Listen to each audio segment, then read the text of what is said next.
वैसे तो हिंदुस्तान के अलग अलग हिस्से से अपनी नसीब आजमाने के लिए फिल्म इंडस्ट्री में कई लोग आते हैं, कई कामयाब होते हैं और कई नाकामयाब होते हैं। उसमें से एक दीपक कुमार वर्मा है। कद से भले छोटे हैं लेकिन काम के अंदर बहुत आगे है। उन्होंने आते साथ बड़े से बड़े दिग्गज कलाकारों के साथ काम किया। उनमें से नाम आता है सलमान खान जी और कई बड़े कलाकार। देखिए इंडिया आज की खास रिपोर्ट। हम ऐसे बड़े शख्सियत से बात करें, भले ही कद से छोटे हैं लेकिन एक्टिंग की दुनिया में उन्होंने खुद नाम कमाया है और बड़े से बड़े एक्टर के साथ काम किया, जैसे सलमान खान और कई बड़े डायरेक्टर। उनका नाम है दीपक कुमार वर्मा जी।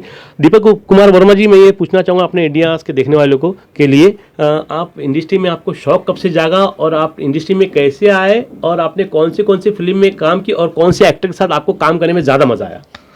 सबसे पहले तो मैं आपको और आपके इस खूबसूरत चैनल को तहे दिल से शुक्रिया अदा करता हूँ कि आप मेरा इंटरव्यू ले रहे हैं। और जैसे मैंने आपके चैनल को देखा है, आप काफ़ी बड़े बड़े मतलब जिनसे मैं एक्सपायर हुआ हूँ, जिन्हें मैं बचपन से देखता आया हूँ, आपके चैनल पे उन सभी लोगों का इंटरव्यू देख के मेरा दिल एकदम खुशी से झूम रहा था। और मैं पिछले करीब 15 साल हो गए इंडस्ट्री में। जब मैं आया था तो मुझे इंडस्ट्री का और किसी भी चीज़ का ABCD नहीं नॉलेज था। सिर्फ मैं एज ए थिएटर आर्टिस्ट था। थिएटर की वजह से आज मैं इंडस्ट्री में आया और आने के बाद मैंने कई सारी मूवीज़, बहुत सारी अच्छी अच्छी बड़ी बड़ी फिल्में की। जैसे मेरी सबसे बेहतरीन फिल्मों में अगर बोला जाए तो सलमान भाई के साथ मैंने बॉडीगार्ड फिल्म की। फिर उसके बाद अजय देवगन जी के साथ टूनपुर का सुपर हीरो किया। फिर उसके बाद अभी लास्ट मेरी रिलीज हुई है हेलमेट। ऋतिक रोशन जी के साथ क्या नाम है बैंग बैंग किया।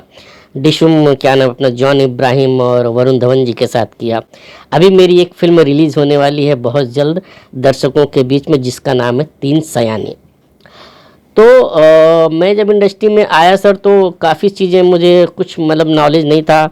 मैं बस सिर्फ मेरे माइंड में एक जुनून था कि मुझे अपना मुकाम कैसे भी करके इस फिल्म इंडस्ट्री में बनाना है। तो मेरे माइंड में सिर्फ वो था और मुझे ये पता था कि आपको कुछ आए या ना आए, आपको एक कर्म करना आना चाहिए। तो मैंने वो कर्म करना शुरू किया। दिन रात मैंने पागलों की जैसा मैंने स्ट्रगल किया, हर ऑफिस में गया और उसका नतीजा ये हुआ कि आप लोगों के आशीर्वाद से कहीं ना कहीं आज इन 15 सालों में इंडस्ट्री ने मुझे एक्सेप्ट किया और मैं इंडस्ट्री का तहे दिल से शुक्रिया अदा करता हूँ। अगर पुरानी फिल्मों की बात करें तो आपको कौन से एक्टर की फिल्म ज़्यादा पसंद आती है और कौन सी फिल्म आप ज़्यादा देखते हो? हाँ, एक्चुअल में पुरानी फिल्में तो देखिए, मैं तो कहूँगा कि क्या नाम है मतलब कोई भी किसी से कम नहीं है। जैसे आप धर्मेंद्र पाजी को ले लीजिए तो उनकी एक फिल्मों का ग्राफ एक अलग है। अमित सर जी को ले लीजिए तो उनकी फिल्मों का ग्राफ एक अलग है। सलमान जी को ले लीजिए तो उनकी एक अलग ऑडियंस है, उनका एक अलग रुतबा है। सलमान अपना ऋतिक रोशन जी को ले लीजिए तो उनका एक अलग पॉइंट ऑफ व्यू है, एक अलग व्यू है, एक अलग सिस्टम है। तो मैं तो सभी से इंस्पायर हूँ।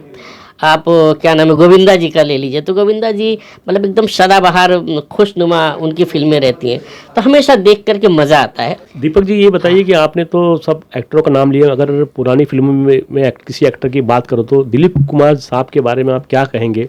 अरे उनके तो मतलब मैं क्या बोलूँ आपको, दिलीप कुमार साहब के मतलब ऐसे लेजेंड एक्टर की आप बात कर रहे हैं कि जिनके चरण धोकर के भी अगर मैं ज़िंदगी भर पीता रहूँ तो कम है। मतलब उनके बारे में मेरे माइंड में कोई शब्द ही नहीं है। और क्या नाम है उनके जैसा एक्टर मतलब इंडस्ट्री में अब कोई नहीं।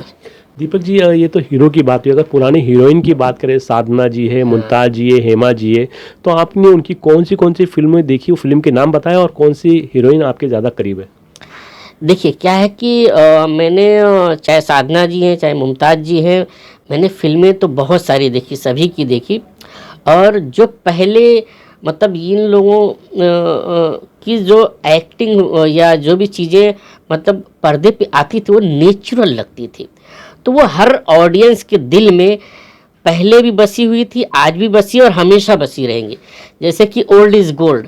तो मतलब मैं किसी को किसी से कंपेयर नहीं करता हूँ और मैं सभी की फिल्में हमेशा देखता हूँ और हमेशा देखता रहूँगा। दीपक जी, आप अच्छे एक्टर है, उसकी वजह है कि आपने थिएटर की दुनिया में अपना काम किया है, लोगों ने आपको सराहा है और फिल्म जगत के बड़े बड़े पर्दे पे भी आपने काम किया है, आपने बड़े बड़े एक्टरों के साथ काम किया। अभी आपकी क्या ख्वाहिश है, किस एक्टर के साथ काम करना चाहेंगे आप? देखिए, ख्वाहिश तो एक्चुअल में बहुत है कि जैसे अभी मैंने अमित जी के साथ काम नहीं किया है, मिथुन दा जी के साथ काम नहीं किया है। मेरी दिली ख्वाहिश है कि क्या नाम है, काश कुछ ऐसा मौका मिल जाए जो अमित जी की किसी फिल्म में एक छोटा सा ही काम, एक रोल मिल जाए और क्या नाम है, पर्दे पे आऊँ, अपने मिथुन दा जी के साथ में कुछ कहीं मिल जाए, तो वो एक दिली ख्वाहिश है। और बाकी तो लाइफ में खुद एज ए इंडिपेंडेंट मतलब मैं खड़ा होना चाहता हूँ। और बहुत सारे मैं ये चाहता हूँ, इंडस्ट्री में ये बताना चाहता हूँ कि लोगों के माइंड में ये डालना चाहता हूँ कि हम जैसे लोगों को लेकर के भी कॉन्सेप्ट बनाया जा सकता है। जैसे हॉलीवुड में बनता है और क्या नाम है, टॉलीवुड में बनता है, साउथ में बनता है, वैसे बॉलीवुड इंडस्ट्री में क्यों नहीं बनता। मैं थोड़ा सा बॉलीवुड इंडस्ट्री को ये मतलब मेरी अपनी ये राय है, अपनी ये थिंकिंग है, ये मैं ऑडियंस से और क्या नाम है, जो दिग्गज बॉलीवुड इंडस्ट्री के डायरेक्टर हैं उनसे ये रिक्वेस्ट करना चाहता हूँ कि हमें भी लेकर के हमारे कद को भी लेकर के ऐसे थॉट को लेकर के आप इतनी अच्छी अच्छी सीरीज आ रही हैं, इतने अच्छे आप हमसे वो काम क्यों नहीं करवाते। चलते चलते आखिरी 2 सवाल पूछूंगा मैं आपसे। हाँ। एक ये सवाल है, आप कद को लेके बोलते, आप कद के टाइम पे शूटिंग जब करते हैं, आपको कद को लेके लोग ऑडियंस हंसती है, तो उस पर आपका क्या रिएक्शन होता है और ऑडियंस को आप क्या बोलना चाहोगे आप अपनी कद को लेके? नहीं, देखिए, यहाँ पे 2 बातें हैं। जी। पहले तो मैं आपको बता दूं कि इंडस्ट्री की सबसे बड़ी खासियत, चाहे कोई व्यक्ति इस इंडस्ट्री में मैंने देखा, चाहे वो मतलब हैंडीकैप हो किसी भी बॉडी से, चाहे वो लूला हो, लंगड़ा हो, अंधा हो, गूंगा हो, बहरा हो, चाहे शॉर्ट हाइट हो, इंडस्ट्री का सबसे प्लस पॉइंट ये है कि ये इंडस्ट्री सभी को रिस्पेक्ट देती है और सभी को आदर के साथ सर करके बुलाती है, ये इंडस्ट्री का। और जो इंडस्ट्री की बाहर की ऑडियंस है, जहाँ पे जो मेरे साथ जो हादसे हुए, जो और लोगों के साथ हादसे होते हैं, ये मतलब टोटल डिफरेंट है। बहुत कम, कुछ आज भी कुछ ऐसे लोग हैं जो कम समझदार हैं, जो हमारा मजाक उड़ा लेते हैं, या हमारे जैसे और भी बहुत सारे लोग हैं, ब्लाइंड हैं या हैंडीकैप हैं, किसी भी पार्ट उनका मजाक उड़ा लेते हैं। तो मैं सिर्फ उन सभी लोगों से ये कहना चाहूँगा कि देखिए, ईश्वर की बनाई हुई पूरी कायनात है, पूरी दुनिया है, तो आप किसी के ऊपर भी कभी भी उंगली मत उठाइए। अगर आप किसी की रिस्पेक्ट नहीं कर सकते तो किसी का अनादर करने का आपको कोई हक नहीं। सही। एक चलते चलते आखिरी सवाल है, आपने थिएटर की दुनिया से बहुत स्ट्रगल किया, आज बड़े पर्दे पे भी आप हो, जो इंडस्ट्री के लिए देश पूरे हिंदुस्तान के अलग अलग हिस्से से अपनी किस्मत आजमाने के लिए मुंबई की तरफ आते हैं, नाकामयाब होकर चले जाते हैं और ऐसा लगता नहीं कि मतलब पूरी तरह से सीख के नहीं आते, इसलिए उनको काम नहीं मिलता है, उनकी नसीब इतनी अच्छी नहीं होती, तो ऐसे लोगों को आप क्या संदेश देंगे? देखिए, एक्चुअल में क्या है कि मेरा ये अपना मानना है कि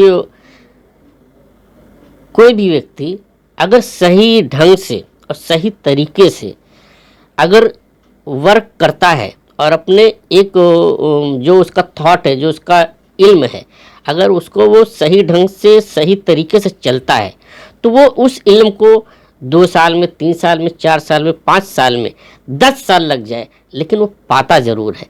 लोग कहाँ डगमगा जाते हैं, आज की यंग जनरेशन जो है वो इतनी फास्ट हो चुकी है, उसको लगता है कि अभी 10 दिन हुए इंडस्ट्री में आए हुए और आज वो रातों रात स्टार बन जाए।